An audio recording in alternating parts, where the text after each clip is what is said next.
officiated. We have a referee. It's not a street brawl. We're not fighting to the death. Yeah, I'm fighting women. I had to compete against women in my vetoes, HOHs. Sat on the block next to a woman. Why can't I fight one?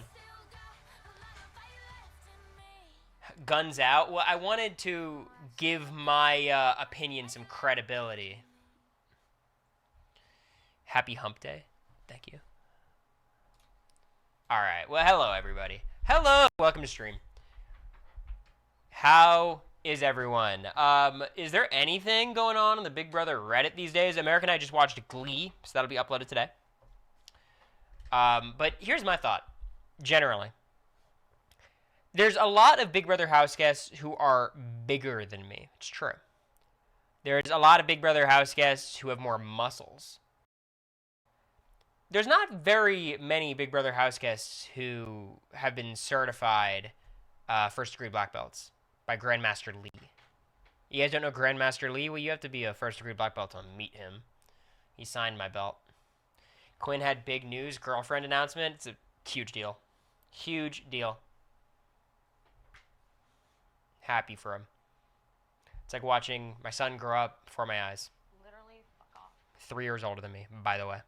Is America watching or reading Ballad of Songbirds and Snakes? We've already watched it. She's reading it. I believe she just got to the end of the games. Matt is performatively preaching again. Okay, we're going to have a discussion about Matt Hardiman. Actually, should I save it to when I fight him? Here's the thing with Matt Hardiman. Very simple. I hope everyone is on the same page as I am. That page is, he doesn't believe what he's saying. Is he hyper-religious? Of course. Is his mind warped? Yes. The content that he puts out about religion is entirely, not even performative, it's just rage bait.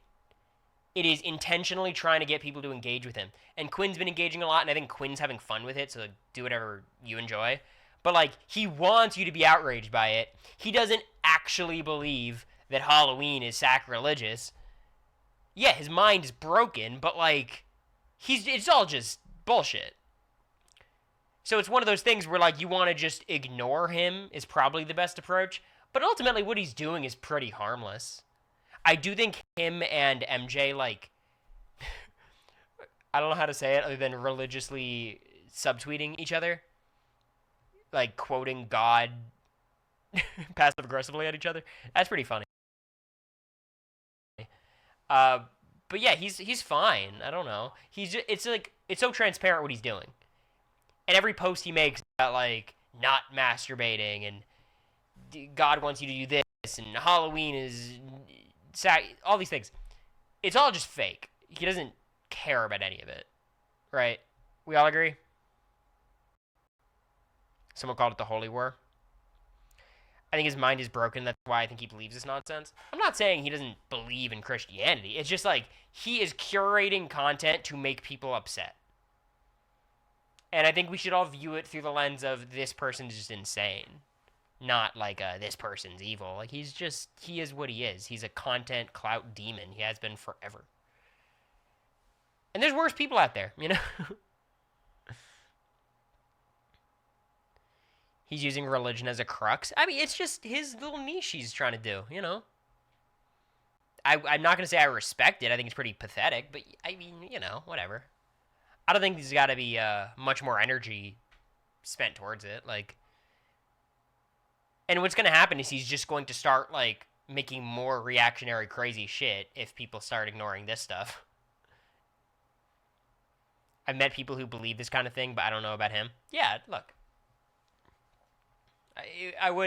It wouldn't shock me if he does believe some of this to some degree. It's just, at the end of the day, he was first out on Big Brother. No shame in that.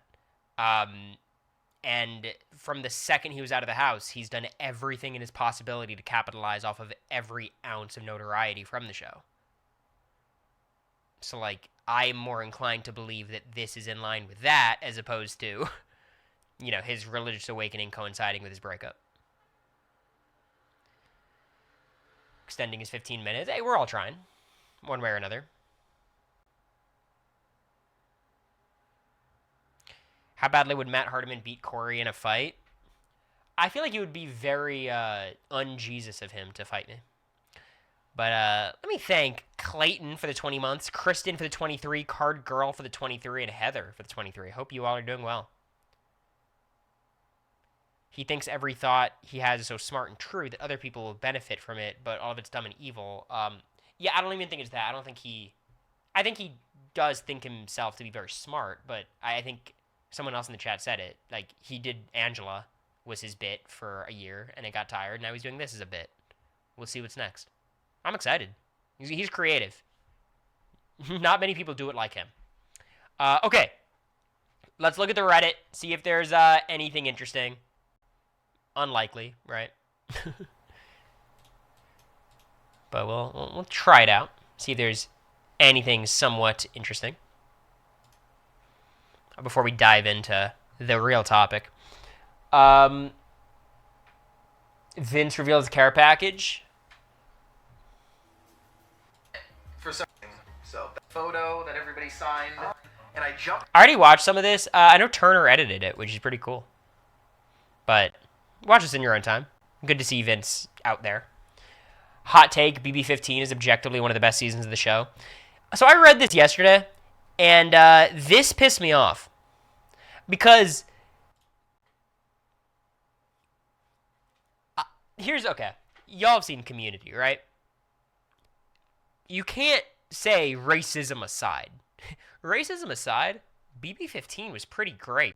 If you just don't consider, like, the guiding element of the season. And, like, obviously, BB15, there's a lot to prop up. It's a very strategically interesting season. One of the strongest strategic casts we've ever had. The gameplay was very dynamic. There's an excellent winner. And it's also one of the worst seasons Big Brother's ever put out. And I've been very vocal about thanking JPR for 5 gifted subs. JPR, I appreciate you. We're at an all-time low in subs. My 15 minutes might be up, but JPR's generosity is just beginning. Literally, fuck off. I feel like I'm doing a DR. You know what it feels like? It feels like I'm on pseudoephedrine. We just watched Glee, where Terry spiked all, not even spiked, just gave all the kids Sudafed. Like, wired. But I appreciate it, JPR. Hope you're doing well. More time to watch Glee Season 2. You Big Brother 35 and Glee Season 2. Literally, it's going to be a great summer. Anyways, let's read this post. It's rare that we get a cast heavy with active game players when we do like 17, 20, or 27. 15 is the season where the average house guest is both chaotic yet competent from day one. Everyone but David is building power structures and counting votes. Instead of a few schemers bouncing off people who don't know how the game works, we had all of them calling each other out. Take out Vanessa, Tyler, JC, Morgan, Ashley, Vince, and what's left. Those seasons turn into who's going to win HOH next, comp steamrolls. Remove Andy and Amanda from 15, we still get Helen, who's sharp, a Spencer and Gina Marie power duo hurting votes late game. You said we got great players like Gina Marie. Huh? Judd tactically flipping back and forth. Even early season boots like Nick had a clear mind for the game.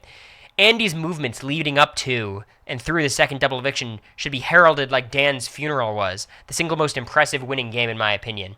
I feel a disconnect between the fan base itself, with half viewing this as a comfort show and the other half as a social experiment.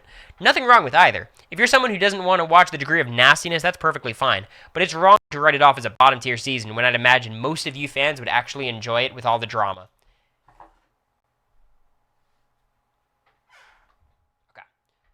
Do I need to explain the stupidity of this post? I'm fixing it. I'm fixing it. 1 sec. Alright, should be the same now. Should be the same. So, here's my thing, okay? Drama and messiness and nastiness and racism, the one is not like the other. it's very, very simple stuff. The idea that, like, Big Brother fans want realness, reality TV villains back. We want drama. I do not want Howard and Candace to be ostracized and Aaron to use slurs and racial epithets and like, that is not fun. We had multiple N-words from white people that season, and many of them made deep runs into the game. So, like, this was not fun. Every ounce of drama relating to racism on Big Brother 15 is why the season is bad. It doesn't elevate it. And acting like it should elevate it, I don't want to say it's racist, but you certainly enjoy racism, at least as a spectator, which is weird. That's weird behavior.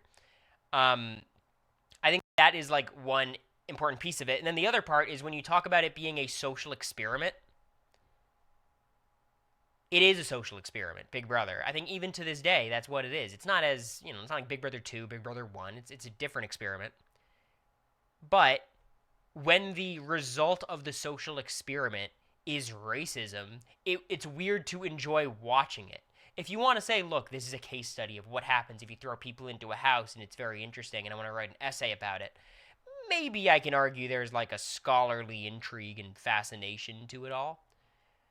But enjoying it as a social experiment when the social experiment is just us watching people get ostracized because of the color of their skin, that's miserable. I've always been someone who said, like, I think BB15 gets a bad rap, not because it's not racist. It's because all the seasons before it and many after were just as racist. BB15's was just so instrumental to the story and to the strategy going on, and the most kind of like violent offenders of it were the ones in power. But like if you watch BB3, BB4, BB5, it's really bad. So it's not like BB15, guys. Actually, it's pretty chill and fun. It's, I think, BB15 and BB21 specifically get struck with the racist label, which I think clumsily like absolves other seasons and their actors from the label, if that makes sense. Superfly, thank you for the 22 months. I hope you're doing well. And once again, thank you, JPR. I appreciate both of you. The cookout was a kind of social experiment. Yeah, I think the term social experiment just kind of gets thrown around, but kind of. So yeah, I think that this post pissed me off because it's so conclusory and presumptive and like high and mighty about defending a season that's infamously racist. So that was a weird post. Helicopter aerial view from BB2. Oh my god. Was this the banner plane? Imagine Gina Marie and Enzo. What does this mean? I don't know who Enzo 11 is either, but just having conversations and saying you guys, it's just saying what if they were on the same season? That'd be crazy. Good post. Winning out versus not needing to. Which is more important? Of course, the online community tends to value the social strategy aspect of the game, as competitions can be random, so players like Will and Maggie not needing to win artificial safety and solely relying on their social strategic play is impressive. However, I'd argue that it's also very impressive to not be a player that other players can take to the final 5, such as Mickey or Casey. Interestingly, all players who won out from 5 also earned themselves safety at 9, 8, and 7, meaning they're only vulnerable at 6. It's like, I hate Dr. Will as a player for what I think people take the wrong lessons away from Dr. Will, because I can promise you this is clippable. Dr. Will, if he plays on Big Brother, anything after, let's say, 16, would not win the game. 0% chance if he went in with the same strategy. If he went in with the, I'm going to be on the block and lose all these competitions and throw everything, and he genuinely would not win. And it's not because he doesn't have the skills or the talents for it. He'd be just as good of a player. But that strategy does not work anymore. It doesn't work. You need to have competence in competitions if you're going to be the dominant alpha strategic threat. If you're Ashley, who's kind of playing under the radar, waiting for her moment, trying to position herself, give herself a good shot of winning in the end, you could win without competitions. Ashley literally just proved it. But if you're Dr. Will, who is running the entire house, everyone knows you're a threat to win, you have to win competitions at this point. That is a prerequisite to having a chance in the game, barring extremely bizarre circumstances. So, I believe nowadays you have to be, or if you're capable of winning out, you're a much better player than one who does not have that option available to them. Because the players who don't need to win out are either just obsessively good. Like Chelsea might not have needed to win out. I think she needed to win some certain spots, but I don't think she needed to win out, and that's why Chelsea is heralded as one of the better players we've seen in a long time. Otherwise, you're going to get cut like Cory, because I'm too big of a threat and everyone needs to get rid of me and I can't save myself. You're going to win out like Jag, who everyone knew they had to get him out, but you just couldn't. Or you're going to make it deep into the game perceived as someone who doesn't have a chance of winning. Cam, Bowie Jane, Ashley, they were wrong about her, but that was the perception. I think a lot of people get that wrong. It's like, the reason why you can win without needing competitions is because people underestimate you. They either underestimate you or they properly estimate you. And Chelsea, like, it's kind of a shame because maybe she didn't need those comp wins, but she certainly got them. She won 4 HOH. She won several of them in the end game. You know, like, I'd love to give Chelsea credit of saying, like, she got the comp wins, but, like, that final 6 HOH is a little dicey. She probably figures it out. I still think she wins if she wins none of them, but, you know, you never know.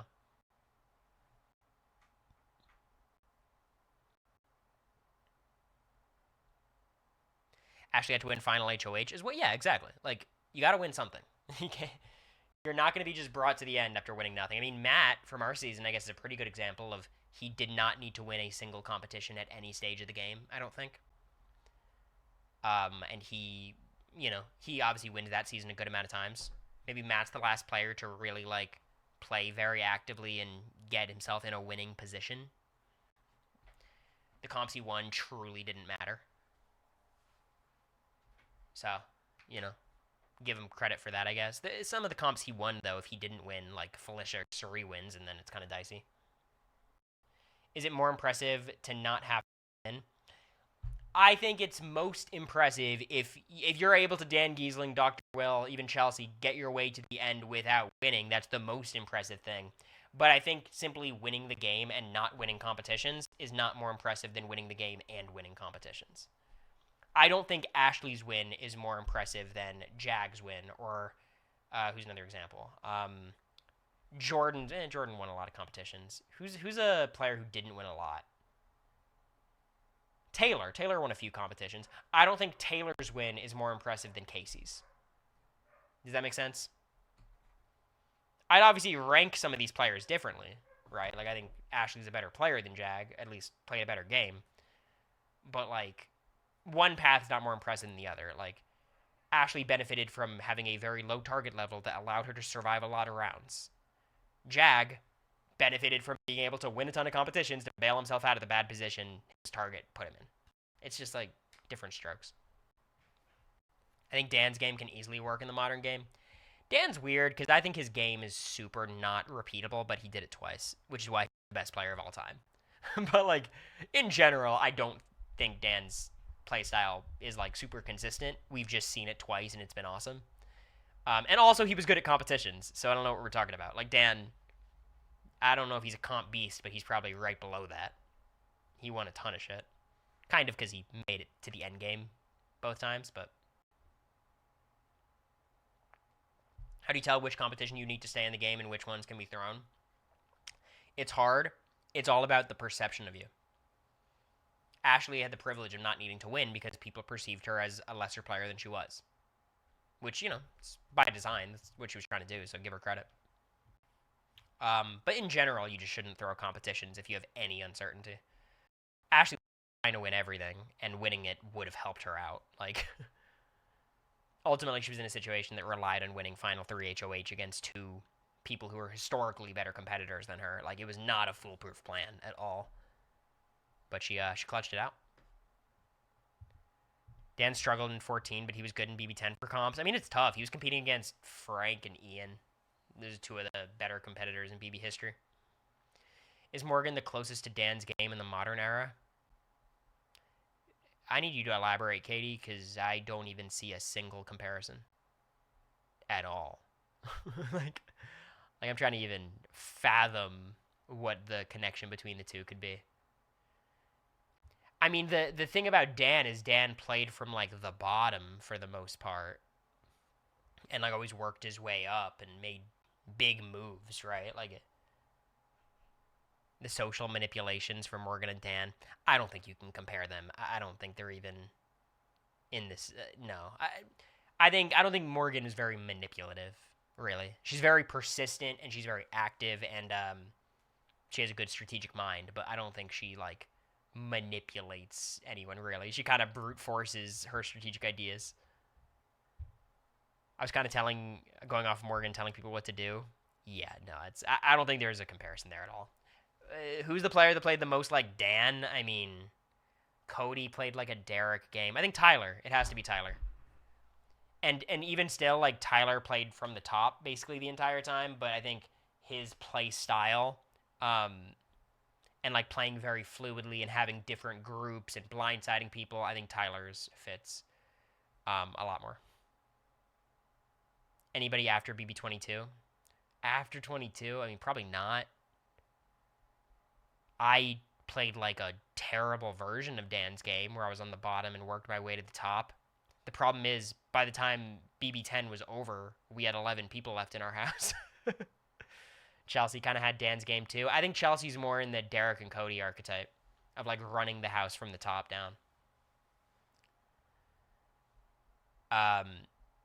Not obviously I'm not like Dan, but I think like my playstyle, I was trying to play like Kevin Jacobs, who I think is very similar to Dan. Kevin Jacobs really is the best example if you're really like desperate for one. And he's I think post BB22.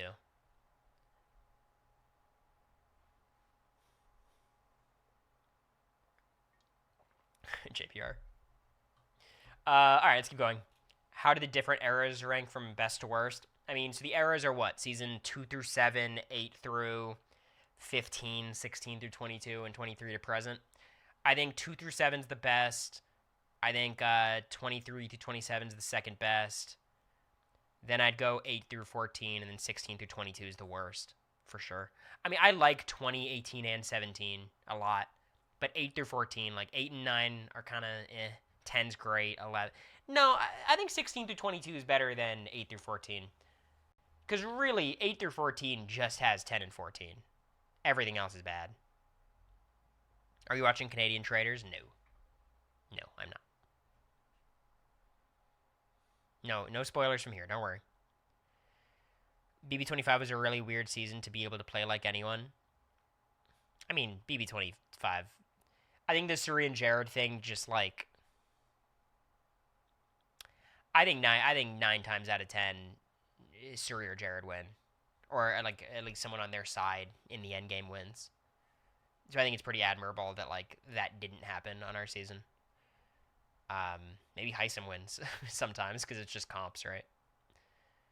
It was just a very tough season to play where like the entire social structure was controlled by one of the best social strategy players of all time immediately, and everyone else just has to figure it out. The comp and equity is the only thing that leveled the playing field, and it didn't level it for me. It leveled it for people like Cameron and Jack.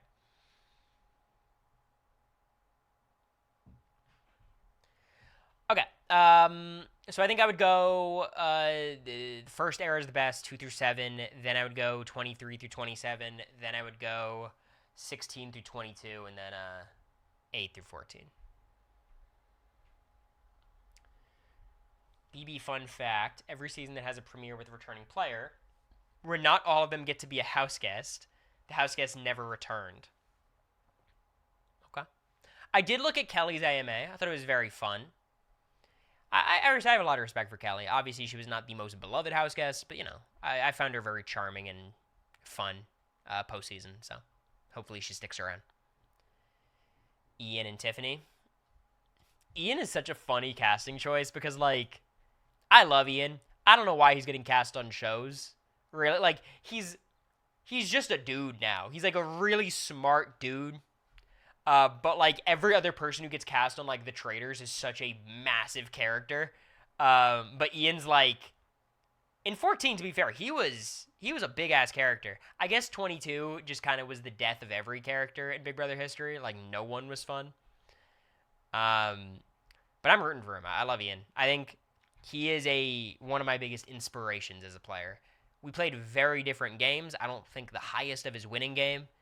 But I really admire being that young, being that archetype, and playing the way he played interacting with people like Frank and Boogie and really giving them shit. And then Dan sitting next to him in the final two, and he's giving Dan shit.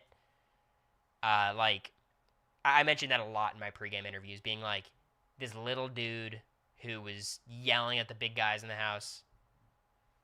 That was badass. All right, what else we got?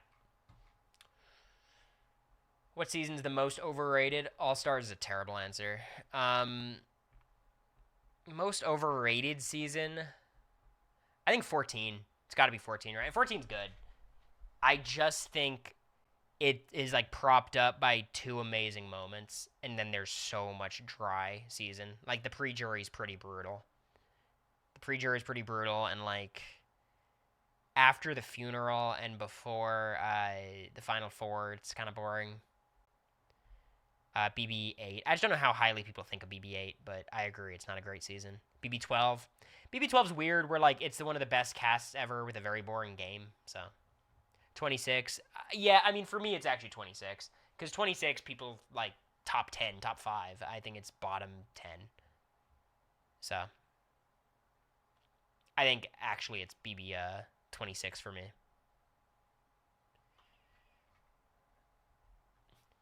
All right, so they did the diary room.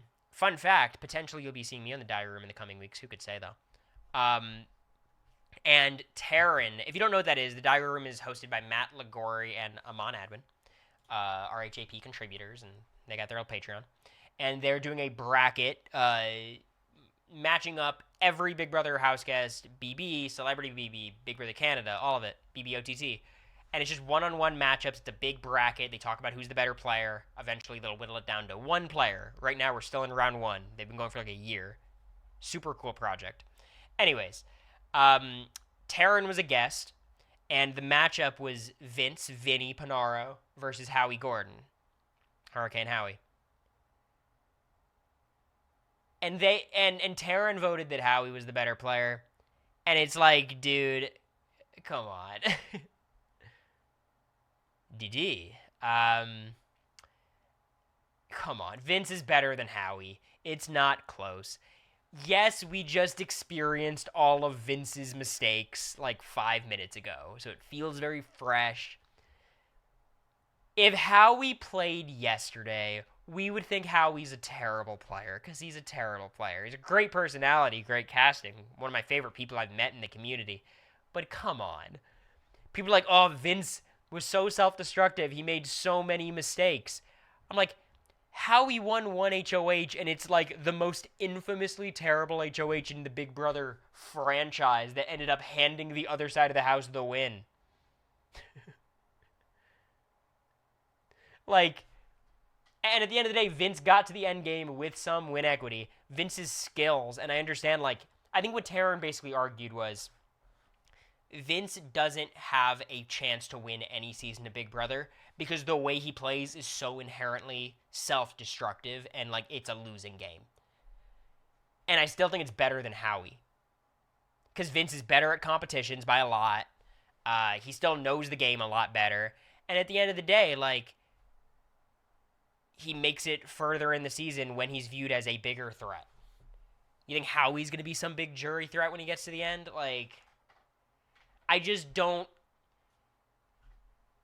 I think we hold Vince to a standard that's not fair. Most Big Brother players are terrible with no redeeming qualities game-wise.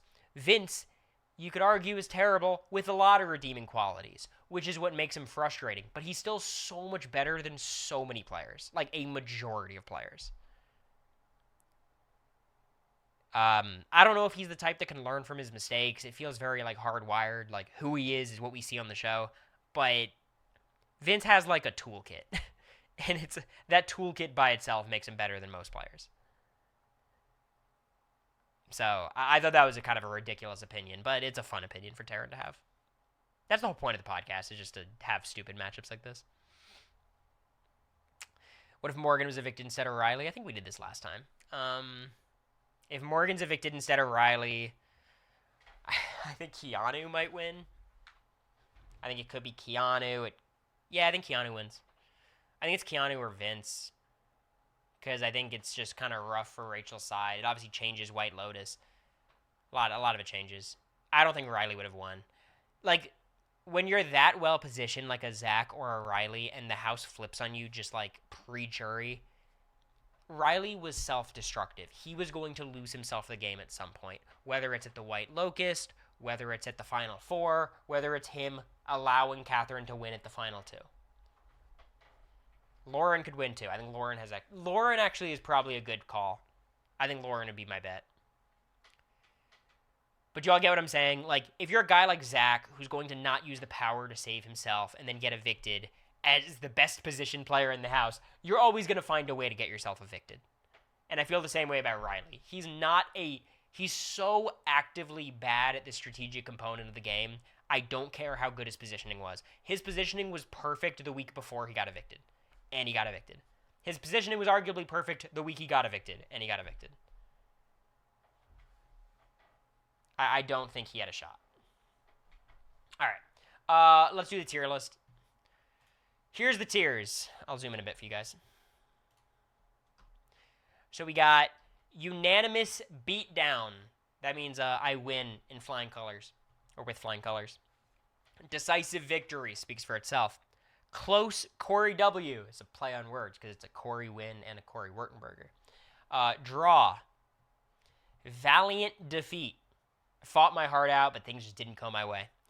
Inequitable competition. It wasn't fair, and it happens. I think that's, again, pretty intuitive. Okay. Answering some questions. What is the context of this fight? Well, we're considering all contexts. We're in an open field with no weapons. We're in a Hunger Games scenario. We're in the octagon. We're in a scoring fighting system like Karate Kid. Like, we're doing everything. Do you guys know how I like to rank? What kind of metric do I use? Thank you, Hey Bub. A rich tapestry. Okay. Are you willing to fight dirty? We'll see. Adrian. We're going to start at BB27. We'll go down as far as we want. I'm sure we'll get bored at some point. And are we ranking women as well? Yes. Yes. I lost to a ton of women. That's actually not true. I was going to say I lost to a ton of women in competitions. I lost to 2. 3. No, blue won her whiteboard. I lost to 3 women. But that still counts. They won. Are we counting your black belt? Yeah. Is this fight to the death or who you could beat in Big Brother? Turner wasn't listening. I'll explain again. Turner, we're considering every conceivable variation of this fight. If we're in the Hunger Games, I got to run to the cornucopia. We don't have weapons. We do have weapons. We're in the octagon. We're doing the little rock'em sock'em robots. We're jousting. I'm considering everything. Everything. Turner, by the way, I liked your video that you edited for Vince. Very fun. Okay. Adrian's first. Question. Does honor and integrity help or hurt your chances in a fight? Because based solely off of physical appearance, size, build, I think he beats me. I don't think he'd be willing to play dirty. I think I would have the mental edge on him, and we know I'd have the strategic edge. We watch the season. That's a close Cory W. It's a close Cory W. It just is. Now look, if Adrian hated me, if he had a reason to think that, like, for example, I lied to him. If he found out that I lied to him, I think he beats me pretty decisively. But I'm going to be honest. And he won't be able to do anything about that. You're scrappy. Finally, someone who gets it. No shade, but Adrian doesn't even swear. He doesn't have that dog in him. Exactly. I'll say fuck shit. I'll say all the bad words. Well, not all of them. Amy. She's the accomplice. You have to consider that. She has mom strength. I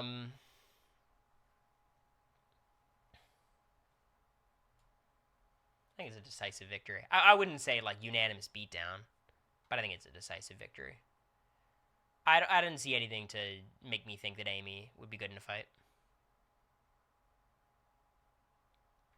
I wouldn't doubt it, but, you know. Ashley. Okay. Ashley's an interesting one because she just won Big Brother, right? And that, I think, might make you think, oh, she's probably, pretty good at this. Do we think she's, like, preoccupied with the win to the point where this has to be more this way, right? I feel like she might be like riding a high, take me lightly. I got 8th place, she got 1st place. I think Ashley, like, if we were to go head to head as lawyers, I think it'd be a much better fight. I think hand to hand combat, I do kind of like my odds. I don't know if she's the type to like fight dirty either. I think that's a close Cory W. Ava's weird because Ava will tussle. She's New York strong. She's very small though. This is one of those matchups where I have a decisive physical advantage. A lot of it kind of hinges on what aura she sees in me. I think it's decisive. So far, I'm perfect. This is really good. She was up there on the wall, sure. I just think she's a little too small. But I would be scared. I wouldn't be excited to fight Ava. If that makes sense. We saw her with the punching bag. You're good. Yeah. Sandbagging, potentially. Jimmy. So here's the advantage I have. He's going to be recording it with one hand, so it's going to be like a 2 versus 1 in that way. He's an athlete. He's around my age, a little bit older.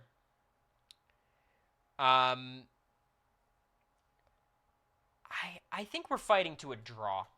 I think I'm going to be honest. I think we're fighting to a draw. I'm sure he will fight dirty. He's messy. So will I. I think he's probably has good conditioning. I think I might have better fighting technique. Again, I'm a 1st degree black belt. I think this is a pretty even one. At the end of the day, I think this would actually be a very fair fight.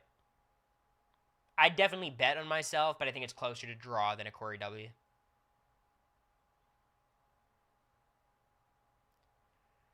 Finding out he was 25 is crazy. Maybe. I don't know. It didn't shock me. All right. Catherine.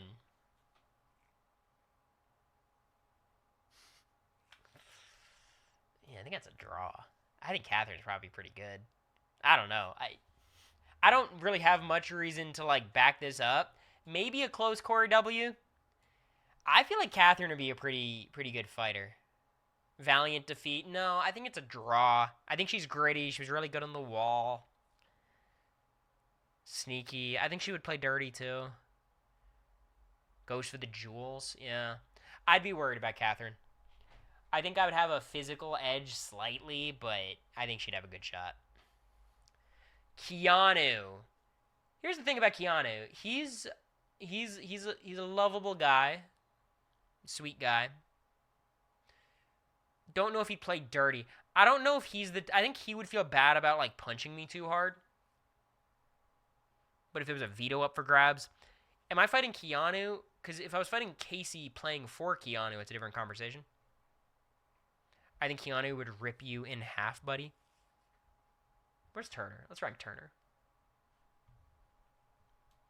So what are the considerations with Turner? He does post shirtless pics. I've watched. I have them saved. So maybe I should consult them. I think the whole thing with Turner... Again, I don't have to question the dog that he's got inside of him. I think I said that wrong.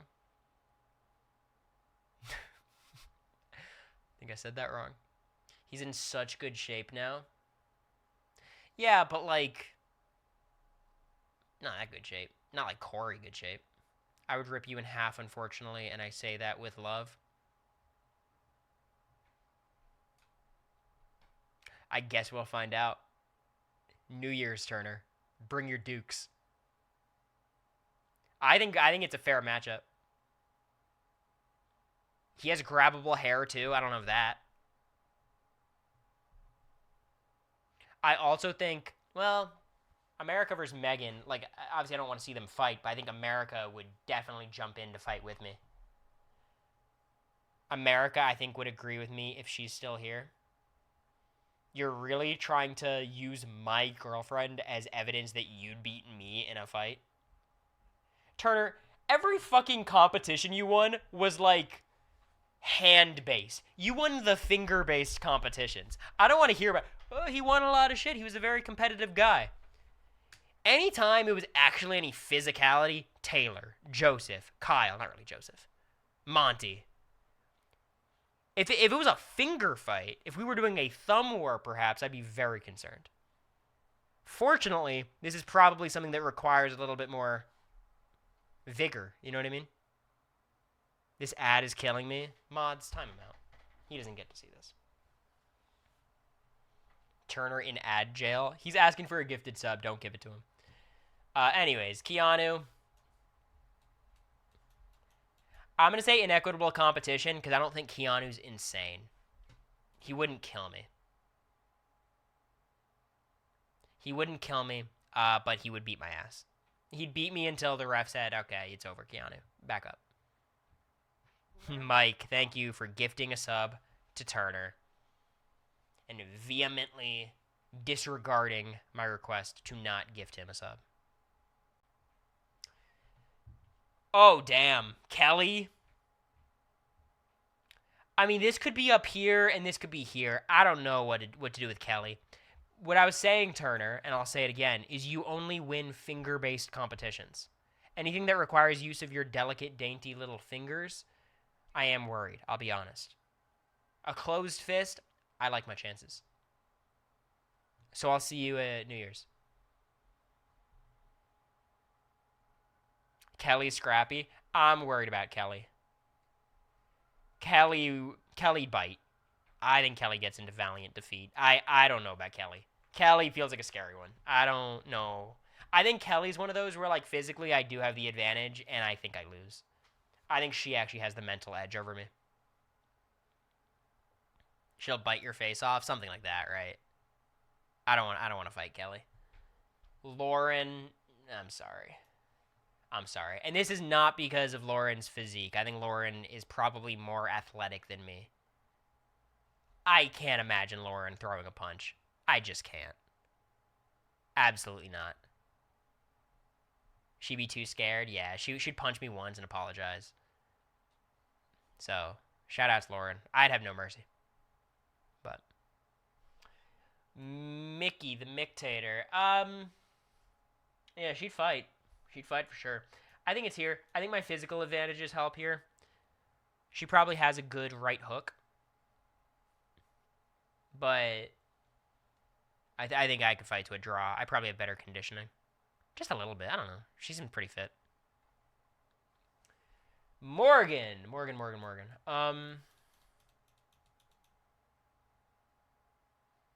Here's the thing about Morgan. I think she's actually smaller than most people think. Like, she's a comp beast for sure. She has guns. Yeah, she has guns, right? I'm going to say draw. I like my odds. Not to win. I think it's a close fight. Morgan's a Nike model. She wins. This does not translate to fights. I don't hate my odds against Morgan. I saw her wailing on a bag in the gym. I think she whips you. Have you ever seen me use a bow staff? You guys are not considering the weapons element of this exercise. Any fight with weapons, I automatically win. So they really have to beat me in hand-to-hand combat to get the edge.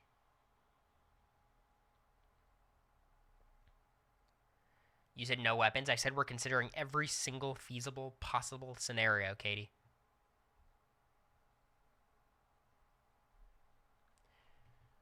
Rachel. So this is season 27, Rachel.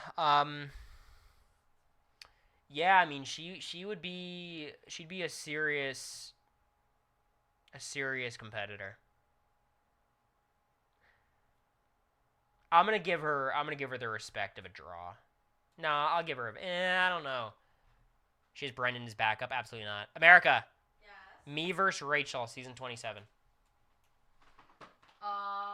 She beats us.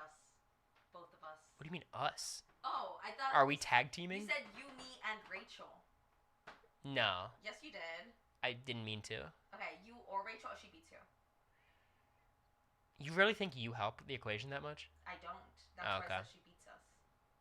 She fights for her kids. I'm not threatening her kids. You're saying just because her kids are watching, she'd want to put up a good performance? All right, valiant defeat. Fair enough. Riley. Yeah, I think Riley'd be a tough one because I think he might rip my head off. I think Riley's one of the most decisive losses I have. I think I like my odds against Keanu more than Riley. Scary in every scenario. Yeah, I don't want to fight Riley. Count me out. Vince. Vince is interesting. I mean, I think Vince is in good shape. Probably a little bit better shape than me. Does he have that dog in him? He's weird. I can't tell if he has no dog in him or the biggest dog in him. I'm going to say valiant defeat. I think Vince got me. I think Vince would apologize the whole time, but I just don't think I'd be able to beat him. He's tiny. How small am I? No dog? Scared of slop? Watch out for hidden weapons? Yeah, like I feel like he'd be like, ow, ow, actually my eye, then punch me in the face. Oh, I'm so sorry. I know that was not cool. I shouldn't have done that. Kicks me in the shin. You're bigger than him? Am I? I don't have a good feeling about fighting Vince. I'm going to be honest. I'm intimidated. He did win the wall. He must be strong. He won the other strength endurance comp too. I'm worried about Vince. I'm going to be honest. Will? Here's the thing. There is scenarios where I could beat Will. I just think it's hard to imagine in a straight up fight that I could fight Will. I just don't know how much damage I'd be able to do. Prime Will is undefeatable. Yeah, it's kind of my thought. I think Will would be a tough one. Man's a veteran. Yeah. I'll put myself over other veterans. Zach. Here's the thing. I think a lot of people would think it happens or inequitable. I'm going to go valiant defeat for Zach. Here's the thing. I have enough doubts about his strategic capabilities and enough faith that he has a lot of faith that I think he'd give me more openings and more of a chance than I should have. I would lose, but I think it'd be closer than people think. So that's why I've got Zach in the same tier as all these people. If Zach, thought he was fighting for Lauren's honor, then maybe he'd be in a different tier. But here, I like my odds. Zay's tough. I don't see the same openings for Zay that I have for Zach. Zay would also call me a ton of mean words. I don't know. I think Zay is a tough call. I don't like my chances there. Season 26, Angela. I think she's almost exactly the same as Kelly. I don't want to fight Angela. Not interested. Angela would have no mercy. I could be Angela's best friend. She'd have no mercy. It's a fight. When you're fighting, there's no restrictions. I feel like she wouldn't want to fight you. No, I love Angela. I think we're friends. But yeah, when the bell rings, you see different pallor in her face. Like, absolutely not. Brooklyn. I think Brooklyn is a pretty good fight. I think that's pretty even. I think I stand a chance against Brooklyn. But she's definitely in shape. She's probably a little bit taller than me. Oh, yeah, no, Angela's kids would get involved. Definitely Lexi.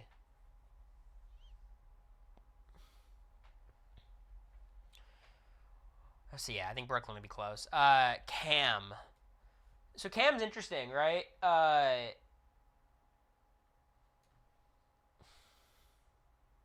Too nice. Too nice. It's a compliment. Too nice. What is there to say? He was a Division I football player. So maybe 6'4", 6'3". I like my chances. I'll easily take Cam before Vince. It's not even a question in my mind. He played football at Penn State. Like you said, played. Past tense. Who knows where he's at now? Cam will be breaking up the fights. It'll be me and Zach fighting. Cam will be like, guys, it's okay. Break it up. Come on, guys. Cedric. I mean, I think Cedric will beat the shit out of me, to be honest. Like, he's obviously a very nice guy, but I think if a switch flips, I worry about my chances. Former Marine, that doesn't help me out. He's not exactly doing bad on the challenge, if you guys have been watching. So I don't know how much I'd want to do this one. Doesn't seem that fun. I think Cedric has a killer instinct. I think it's buried deep down. This one might surprise you guys, Chelsea. I think it's a close Cory W. At the end of the day, like, Chelsea does have that dog in her, but she's tiny. And she's very strong for her size. It's kind of like D, where, like, I do think I also beat D in a fight because she's just so little, but she's obviously in better shape than me. I would assume Chelsea's either in the same shape as me, maybe a little better, but she's just small. So I think I beat Chelsea. Hey, look, I'm being realistic, okay? Cedric over Cam, 1,000,000,000 times out of 1,000,000,000 chaotic. Absolutely not. No, Cedric's got that dog in him. Cam's got the dogs at the crib. Cedric has that dog in him. Chelsea's got that God in her. I'll take my chances against God. Joseph. I feel so confident. Give me Joseph. Where is he? This is one of the. Let me actually. I could take Joseph.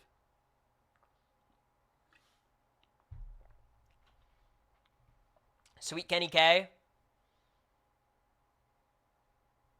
He's Boston strong. I don't want to fight Kenny. I think he beats me up. He's Boston strong. He's a cop. That doesn't bode well.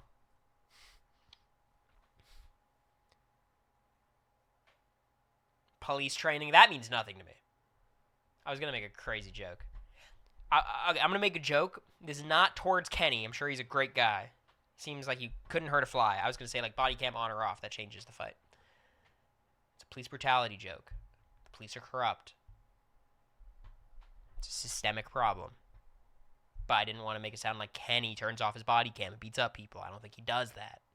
Are all cops bastards? Yes, but, like, not everyone individually. It's like a saying to discuss cops in general and the institution of policing, not every individual cop. Now, the people on TikTok who say, we don't mean they're bastards. We mean it's bastardization in terms of the entire system is bastard. No, it's not that deep. It's basically just a pejorative to say policing is corrupt.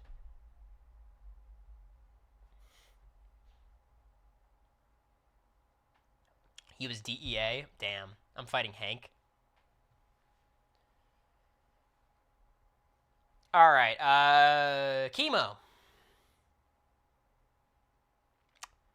Yeah, I think I beat Chemo. I don't think it's a, you know,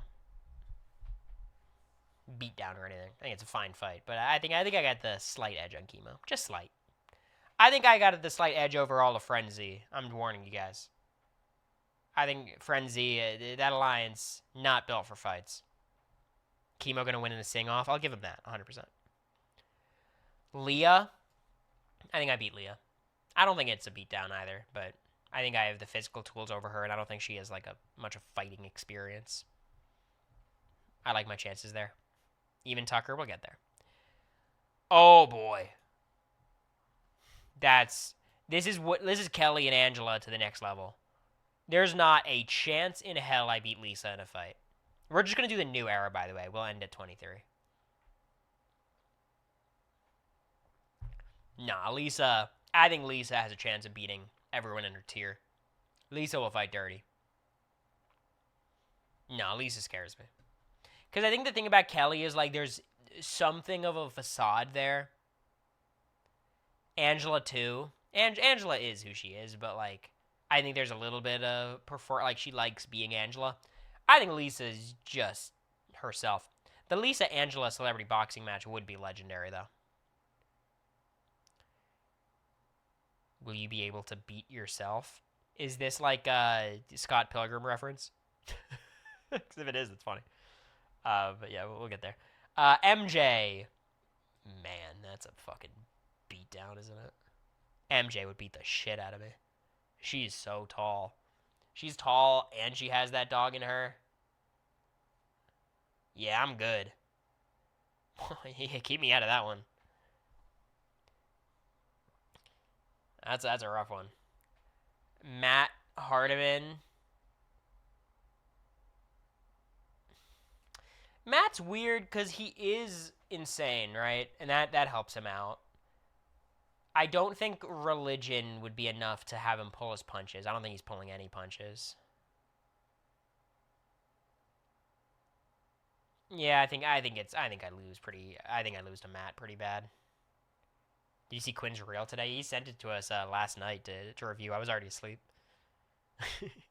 before he posted it. He was asking for our approval.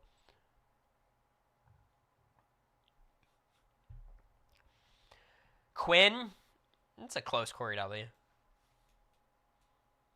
I've got the length advantage over Quinn in multiple different ways. I'm taller. I think a little stronger, more trained. He certainly comes from an area where he's been involved in more fights than me, but that just means there's more tread in his tires. He's a little bit worn out. I'm fresh, slickly, recently greased, oiled, ready to go. I feel confident about this one. I think it'd be a good fight. I don't think Quinn's a pushover, but I'll take care of business. I'm not too concerned. Rubina, it's a tough one. She's just very small. She put up a fight, though. She put up a fight. T-Core, yeah, I think she's down here. Not much to say about T-Core. Tucker. I think Tucker kills me. I think he has that dog in him. He's crazy enough, strong enough. I've said enough negative about him. Not on a personal level, of course. Very nice guy. I think we get along great, but he could find the motivation in himself to kill me. If we were fighting, of course. So that's a tough one. America, I'm going to say a draw because America has this fear that I'm stronger than her, and that makes her uncomfortable. So we're just going to have a draw. We don't got to go into it. She's always like, grab my arm. And I'm like, okay. She's like, now I'm going to try to escape. Don't let go. I'm like, okay. And then she like can't get free, and it like scares her. And I'm like, good thing I'm not holding you hostage. Right? Or isn't that lucky? I think she wins, actually. I don't believe that. We'll say a draw. No, this is so real. Is this a girl thing? Wait. But like in the outside world. America, I think, is using me as a, like, any man can overpower me, and that's scary, which I do understand that fear. Can we talk about a movie? Can we take a very quick detour? America's going to love this. So it was Monday afternoon, Tuesday afternoon, I forgot what it was. We were going to go see a movie, first movie in Boston. America said there's this great movie, apparently. It's got a great cast. It's Robert Pattinson. It's Jennifer Lawrence. Love Jennifer Lawrence, one of my favorite actresses ever. Let's watch it. We go. It's called Die My Love. Now, what's Die My Love about? The entire thing is like an experiential perspective and commentary on postpartum psychosis. Not the vibe on a Monday afternoon. The entire film is like non-linear and weird and like hard to follow, and it's meant to be distorted and is disjointed because, you know, it's you're following a character experiencing psychosis. At risk of sounding like the most guy of all time, that could be the worst movie I've ever seen. Not because I don't appreciate the subject matter. I think it's a very interesting theme. I haven't seen much art on the subject. Not because the actors did a bad performance. Because the entire experience was not it wasn't providing any deep introspective message. It was a very obvious, clear theme, and the story and the plot, it was all very straightforward, but it was a 2-hour movie telling us this simple theme, and it was just miserable to watch. I'm just a little bit tired of movies prioritizing theme over plot to the point where the plot is incomprehensible. I love a good theme. I love to read into movies. I love analogies and hidden meanings and metaphor. I love it. It doesn't have to come at the cost of any story. Because I'm watching this shit for 2 hours, invested somewhat in these characters, and then there's no resolution, and there's no season 2. And what do I walk away from it feeling? Damn. Having a child can bring about some really tough times, and a lot of women have to experience it, and that's brutal. And we should all be more empathetic. And I knew that before I walked into the fucking theater. I think the fact that it was miserable to watch was the point. But that's what I mean. Here's my frustration. Let's actually talk about it. Here's what annoys me. This is the kind of movie where every bad thing you could say about it, every critique of the film is intentional. And that's bullshit. The story, just like, there was nothing to follow, and it was so incoherent. Well, that's what it's like having psychosis. Literally. God, it was such a miserable experience. Like, I literally felt better about my life before entering the theater. Well, yeah, I mean, they felt better before having a child. It's like, sometimes the thing is just shit. And yes, it's an indie film, it's an artsy film, it's not meant for the mainstream. So why was it advertised for the mainstream? We got Jennifer Lawrence doing, like, Jubilee videos. Robert Pattinson and her are hooked up to a lie detector. It was being advertised like it was Avengers Endgame. Just say you hate women. You know what's so annoying? America did not like the movie. She didn't like it. And then she found out I didn't like it and was like, you're such a guy. You don't get it. And it took me an hour to find out that she hated the movie too. Yeah, you're outed. You can come here and defend yourself if you want. She hated it because it was bad. It was a bad movie about a really interesting subject matter with great performances. It was bad. And every person who likes the movie is like, yeah, this really made me feel something. I'm not a person who feels very strongly. I'm an empathetic person, I like to think. This movie was just like, damn, this is crazy. It was a good movie. I wouldn't watch it again. You walked out of the theater saying you were going to give it a 2 on Letterboxd. And every star that it goes up from that time is just a reaction to me disliking the movie.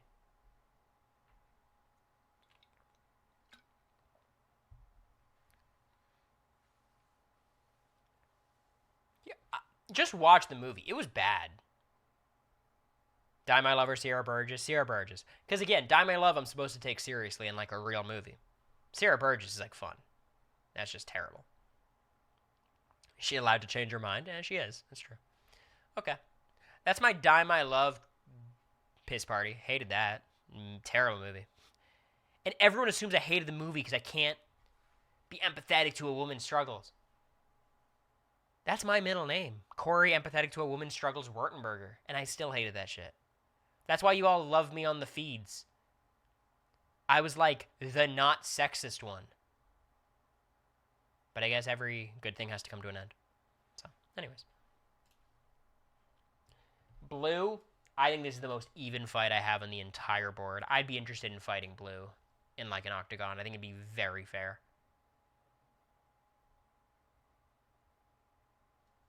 Like, genuinely, I think it'd be a really good fight. We talked about this in the house, I think. I think me and Blue would be a good one. I think I have the edge just a little bit, but, like, Blue's pretty serious. DJ Bowie Jane, she likes me too much. I think she has the fitness advantage. She's a little taller than me. Literally, fuck off. I think it's pretty even. I don't want to fight Bowie, though. I think I would pull my punches on Bowie, so maybe she'd win, but I think we'd both be pulling punches. Anonymous. Thank you for gifting Kitty Girl Susie. What's up, Kitty Girl Susie? I appreciate it, though, Anonymous. Hope you're doing well. Cameron. Cameron's an interesting one. Like, I do think it'd be a tough fight. He's obviously not the biggest guy. Like, height-wise, we're about the same. He's a little taller, maybe. He's a vet. I think that helps him. I think the problem is he's got a dog in him, unfortunately. I might not like the dog, but the dog is there. I think it's a valiant defeat. I think I have a chance against Cameron. But I do think he has enough hatred in his heart for me. Not that he hates me actively and thinks about me much, but if we were in a fight, he could channel it. That I think he'd have a good shot. But I wouldn't count myself out. I'd give myself a shot against Cam. I'd give myself a shot. Suri. Yeah, this is one of those. It feels exactly like Rachel to me. I think she has to go next to Rachel. These three being next to each other makes sense in my head.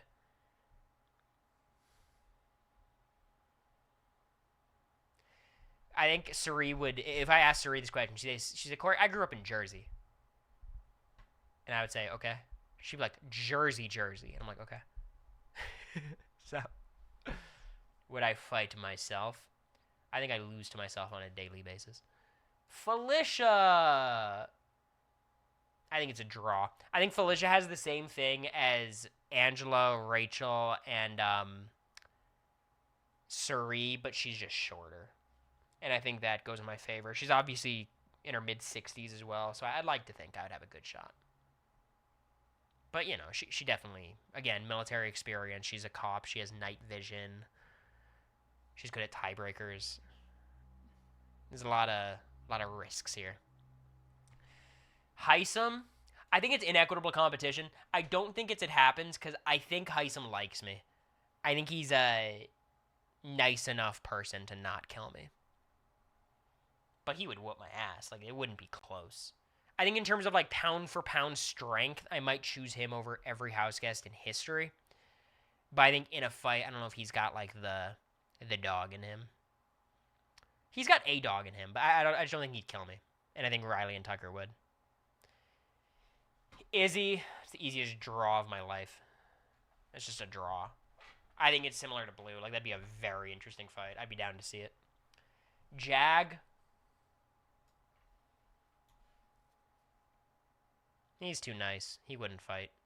I'd be so shocked to ever hear that Jag was ever in a fight. I don't think he could do it. Genuinely. I think his name means, like, peaceful warrior or something.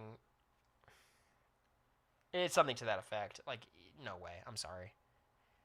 I mean, look, if it was any physical competition that did not require physical contact, I'd give Jag the bump, obviously, but I was waiting for you to show up. I was waiting for you to show up. If it makes you feel better, I put Joseph in unanimous beatdown.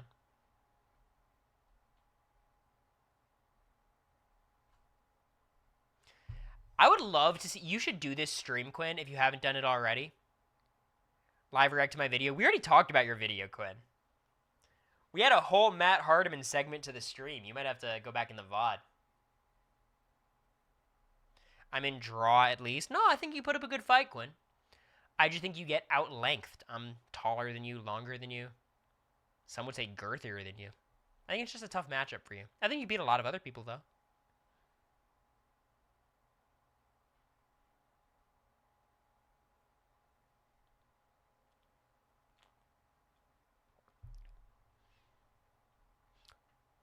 Jared. Well, you got to think Jared's right next to Quinn, right? Jared's the only one we have evidence of. I've beaten Jared in a fight. This isn't saying girth is true. Yeah. No shame, though. I think Jared and Quinn are right next to each other. We've actually seen evidence of me versus Jared. Pretty open and shut case, that one. Verbal fight. It got physical. It was off feeds. It was off feeds. Quinn wins. I'm sorry, Cory. Yeah, I mean, he could win a round or two, but by round 10, 11, 12, I mean, man, would not want to be Quinn there. You know what I mean?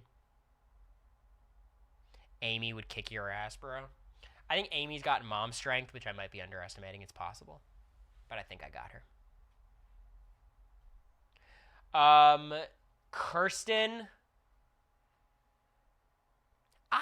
This is a close one. I think Kirsten, I don't think she's a fighter. I think she's actually like Ashley.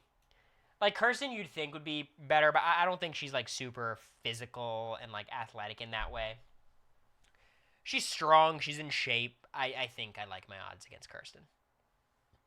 I already showed H2O. Matt Klotz.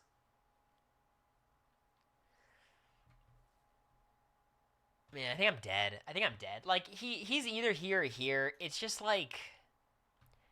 Again, I think if we're in the context of a fight, he could find it in his heart deep down to want to kill me. Right? Like, I think he'd be happy to. In this world where we're fighting to the death, not in terms of, like, just he wants to kill me. But I think this is a rough one, and I think he... You know, I said Heisen, pound for pound, I think is the strongest person to play Big Brother. Matt, like, peak Matt probably is. He was a fucking Olympian. He's the best deaf Olympian of all time, and in the actual Olympics, he could qualify. He hasn't, because he's been busy, but, like, he could qualify. Mimi. Close Cory W. She puts up a fight, but she's small. Last time I said that something to this effect, she started targeting me. But she can't target me now. Ha-ha! Red. Red's weird. I don't know. I think it's a valiant defeat. I don't think it's like that. I'm not that outmatched by Red. I think I beat him on I don't know, like cardiac fitness. I think I'm like, I've got more endurance to me. He's got the size advantage. He's certainly been in a lot more fights than me. But I don't think he's the level of threat as the people below him. Love Red, though. Riley, I don't think Riley has a fighting bone in her, unfortunately. I mean, I think you could, pound for pound, she just is stronger than me. But I don't think Riley's a fighter. Alyssa, I'd put in the same boat. But I don't know Alyssa as well. We'll do 24 quickly. I don't know these people. Amira is probably a very close fight. I have a lot of respect for Amira. I think it's close. Brittany. Also, if someone has Quinn's video, you can send it in chat. I'd be down to watch it. Brittany, I think I got Brittany. I feel pretty good. Tuning back in right now, 24. Well, my in-depth thoughts are Amira's pretty physically fit. I don't know if Alyssa's got that dog in her. Brittany, if she whips out the belly dancing, I'm going to have to make some adjustments. But it's nothing I can't handle, right? Ooh, the Durstmeister. Is he in his Elvis cosplay is the question. I wanted to apologize. For nothing. Bow, bow, bow, bow, bow, bow, bow, bow, bow, bow. He's like 6'3", right? And I do think he has a lot of pent-up anger. Quinn, can you send your video? I want to watch it. He's 6'4". Daniel's got you. He's going to close his eyes, envision I'm one of the leftovers. I don't know. I will say, I think Daniel beats Turner in a fight more than me. I don't think he has as much like hate in my heart. Daniel is not that big. Are y'all insane? He's not like 6'3". I was certain he was. You'd be the first Wurtenberger to win a physical fight ever. I've already won one, Dad. Did you forget? I fought a kid named Adam in 5th grade. He called my friend the N-word. True story. That was the day everyone started calling me the White Knight. It actually did happen. It was 5th grade, and it wasn't so much a fight as I grabbed his shirt and, like, he was actually the only kid smaller than me, too, which is kind of funny. Adam Gonzalez. I swung him around. This is actually a real fight. Yeah, it's a real one. The bar fight, it's a bit more. Jury's still out on if that's a real fight.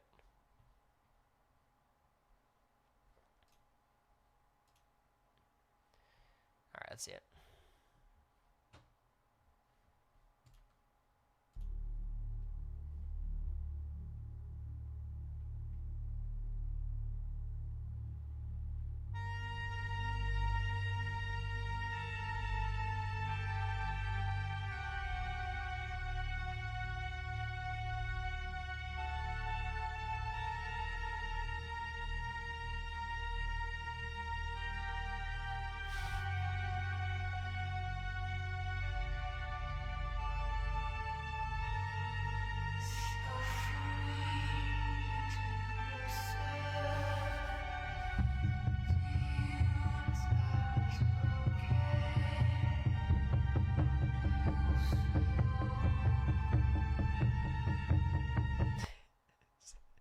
I see the pug.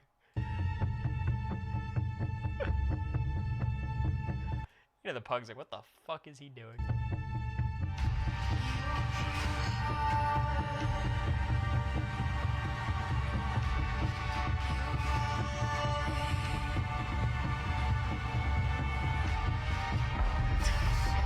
The smoke's funny.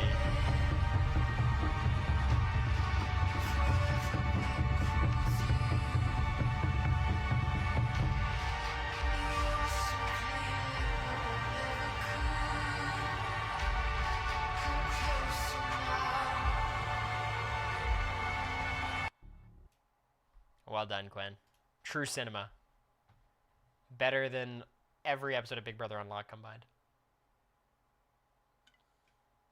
The black screen forcing you to reflect. Quinn, can you weigh in on this? Do you think Matt Hardiman believes what he posts, or is he just a super religious person who is now angling his religion for content and to rage bait? Like, does he believe Halloween is, like, fucked up, or is he literally just trying to get engagement? Drums are from Jumanji. Gotcha. Because my thought is he doesn't really mean what he says. Like, he's obviously super religious, but he's just trying to farm engagement. It's a grift. Yeah, I agree. Okay. Like, I don't think he believes Halloween is sacrilegious. He'll fall into it for sure. Yeah, I mean, it's based on some real thoughts. All right, back to ranking fights. Great job, Quinn. I think Daniel beats me up. Turner said he was 6'6", so it's kind of like, even if I've got that dog in me, it's kind of hard. I could stand on my bow staff and be shorter than him. 6'8" Daniel Durson. That's crazy.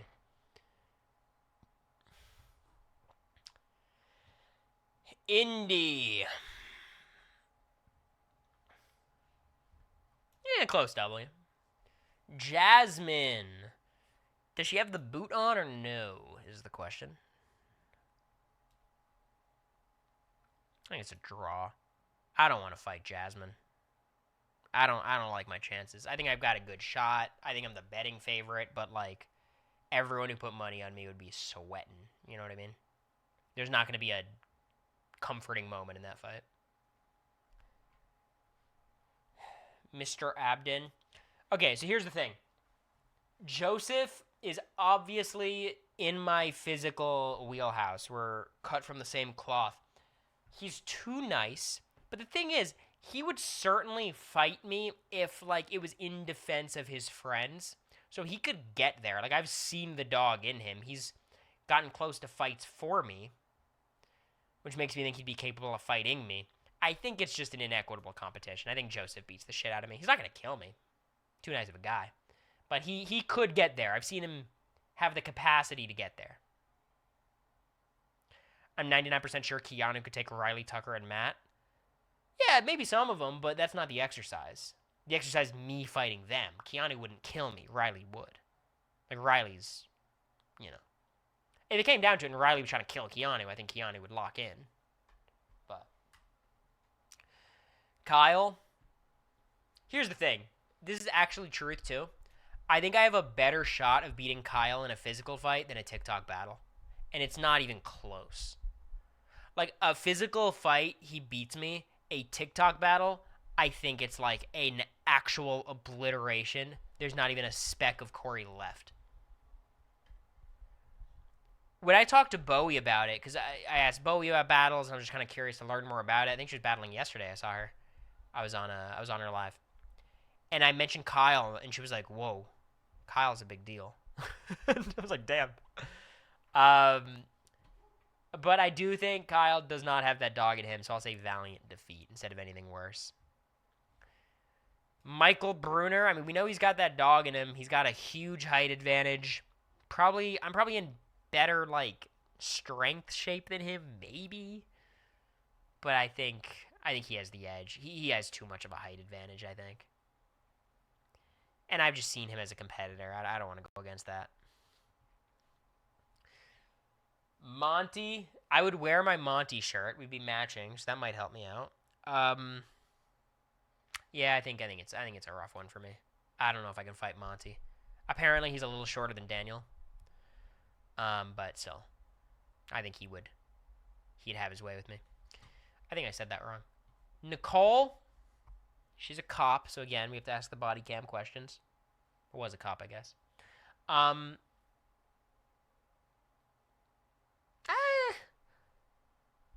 gone against her in fantasy football before.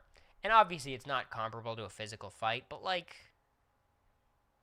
I don't know. If I'm able to outmatch her on the field of FanDuel, I could probably outmatch her, at the very least meet her strength on the field of battle. Monty and Keanu, I think, would beat anyone on this list. Yeah, but Turner, do you understand the exercise? It's me fighting them. Matt would kill me. Tucker would kill me. Riley would kill me. These people are like, they have that in them. If it was a boxing match between these people and Keanu, I got Keanu. But Keanu wouldn't rip my head off. Neither would Heisem, right? I think Heisem beats all these people in a fight. How are your teams doing, Corey? I'm 5-5 both leagues. I'm not doing fantasy this year, but I'm rooting for the Cardinals, so that's shit. And I'm rooting for the Heat in the East and Lakers in the West, which that's actually going pretty well. Paloma. It all depends on if Turner's in the audience. If Turner's able to provide a spirit bomb for Paloma, does she have her pack with her? If her pack is there, it's hard to imagine me winning. I'm going to say draw. I'd rather fight a lot of people before Paloma. A lot of people. Turner going to be crying again after this fight. You want to know some fucked up shit? I think right now, someone walks up to Turner and says, Turner, one of these people will live, one of these people will die, Paloma or Cory. I think he chooses Paloma. I think he does. I just believe that. Whatever happened in those first 4 days. My goat, yeah. Pooch, my goat. He gets the Oasis bump. He's from Florida, or he spent a lot of time in South Florida, so that doesn't help him. He has a very punchable face, which, you know, he's a very handsome guy.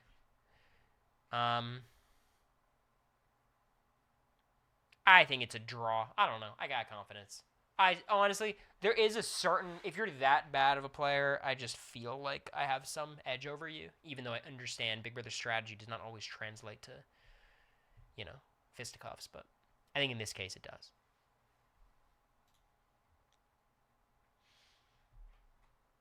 Who cried for Turner after Paloma or Zach after Zach? I think the Zach after Zay thing was funnier to me because it was like, this is y'all's mastermind, Zach. Who has the punchable face? I was saying Pooch. Taylor. She's in pretty good shape. I don't really have much of a height advantage over her. I think I probably have some pounds on her. I think it's a pretty good fight. I'll say it's a draw. Terrence. Am I fighting DJ Terrence or bus driver Terrence? Very different matchups. Very different matchups. DJ Showtime. If it's a DJ Showtime, I think it's a close Cory W. Bus driver Terrence, probably a valiant defeat. So I think he ends up in draw territory. Grew up on those Chicago streets. I grew up in the Weston burbs. Shit got crazy at Town Center. It's all scenarios. It's true. Paloma. Alyssa. Sorry, it's been a long stream. I really don't know anything about Alyssa. She was really good in the challenge. Which makes... I'm not going to say I'm going to beat her. Sorry, I got Paloma on the mind. My goat.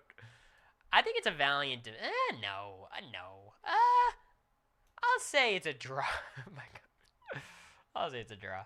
Azza... I think I've got an edge on Azza, to be honest. She's a very nice person. I think I could beat her. Brent. I don't know how to explain it. I feel confident about this one. I feel more confident about this one than all the other ones. I don't know how to describe it. This one is just one where you're going to... This is a trust me. My source, trust me, bro. Okay? I like my odds here. He is shorter than me, too. I don't get many advantages like that. Low-key, I think Lauren could take you. Yeah, if she was willing to throw a punch. Brittany. Oh boy. She's got to be in Lisa tier, right? I'm not fighting Brittany. That's again. This is I'm dead territory. The thing is, I can't put her in. It happens because I could beat Brittany maybe, but I think more than likely I die. She beat you in a dance battle too. Yeah, she starts doing the worm. Like that'd be crazy. Christian seems like a nice guy. Probably a valiant defeat. I don't think he would beat me senseless. Claire, pretty good fight. I'd pay to see that. That'd be a good one.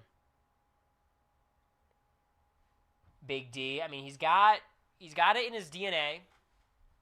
He has lost a lot of weight. He's in good shape. We certainly have enough to fight about.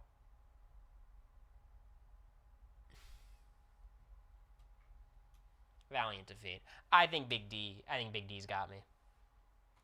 Unfortunately, I think he's got me. But I'd try. I would try. He would definitely keep me standing a bit for content. His dad's a boxing legend too. That's why I said the DNA thing. You didn't put those two together. Derek, low-key, I think Derek does have that dog in him. He's obviously one of the nicest people you'll ever meet, but he gets down. Like he's a partier. I'd be worried about a Derek X fight. Frenchie, I'm too old for him, unfortunately. Too old for Frenchie. So I don't think he'd be willing to fight me.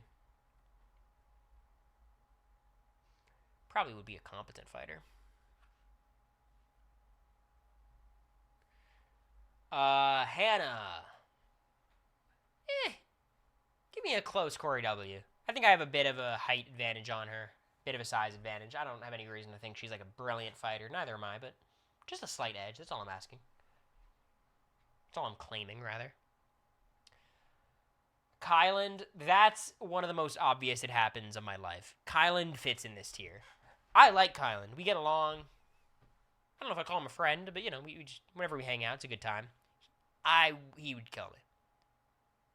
I don't trust fighting Kyland. Absolutely not. I do not want to have anything to do with that shit.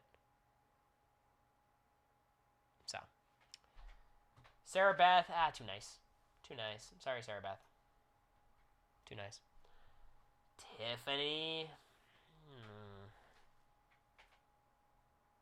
I think all things considered, she goes here. Yeah, I don't want to fight Tiffany. We have a lot to fight about, too. I don't want to fight Tiffany. Doesn't seem very fun to me. She's in the mom category, basically. Travis. Probably just a valiant defeat. I don't have any reason to think it'd be worse than that. He's obviously in better shape than me. But, you know, Travis would rip your legs and head off your body. That dude is jacked. This is the exact mentality, Turner, that makes me feel confident I could beat you in a fight. Because I think I could take Travis. But for the sake of stream, I'll put him in valiant defeat. What's the first tier called again? It's called Unanimous Beatdown. It's a play on unanimous vote. Now, why are you streaming this against Survivor? Survivor Desi, there's nothing more embarrassing than admitting you're watching Survivor 49.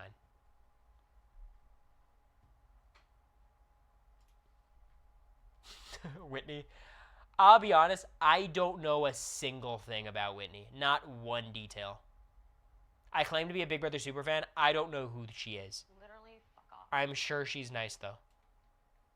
And I'm going to say close W. Anonymous, thank you for the 5 gifted subs. I appreciate you. I'm glad you agree with all my opinions. Literally, fuck off. It just got watchable? Okay. I've heard it's kind of boring this season. And I think it's just such a weird way they're doing this season. I guess they haven't announced who the returnees are, but everyone knows. It's just a weird spot.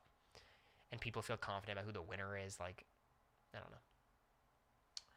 But I appreciate it, Anonymous. I hope you're doing well. 156 subs. I could live with 156. The cast is low-key decent, but yeah, it's not been great.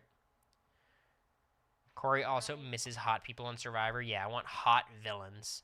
That was one of my favorite tweets. It was, I think, in response to Tiffany, who tweeted something like, I want hot people back on shows. And then I tweeted, like, I want hot people who are ugly and are villains but are rootable, who have normal jobs and get a perfect score on the SAT. People are so annoying with casting. Casting's been really good on Big Brother recently. I think they've gone a little heavy on the recruits, or like maybe they should just make the recruits do a little bit more homework. But I think they've done well for the most part in the new era. Survivor, I do agree with the criticism of like they're casting a bit too much of the same vibe where it just feels kind of samey. But and then X is the last one. I think if it came down to it, X would beat the shit out of me. I love X, but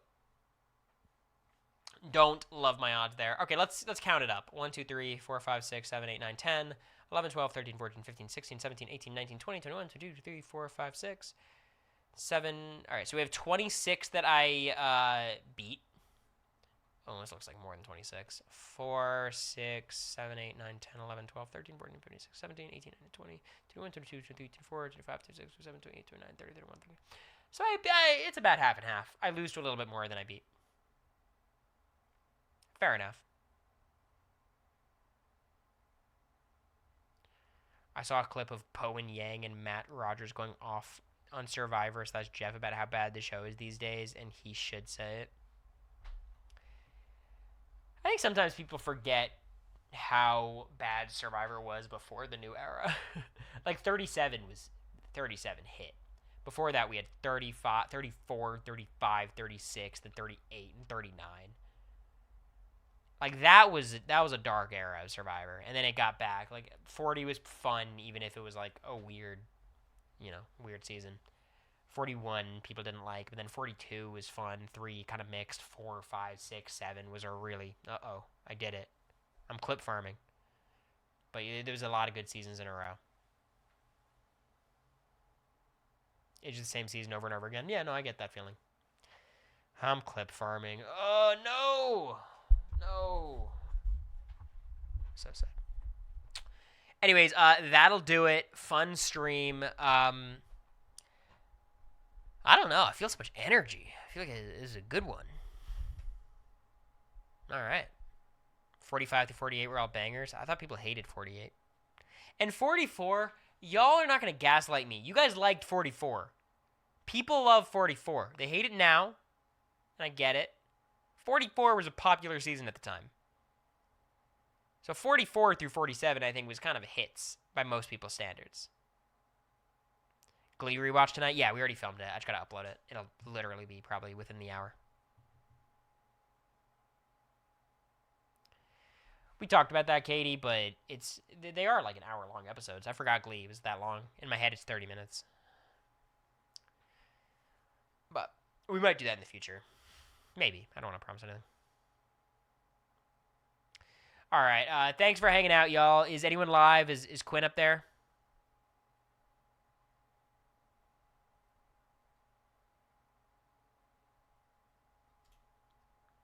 No one? All right. We'll just get offline. Good night, y'all. Taryn. He's probably got 1 billion viewers, right?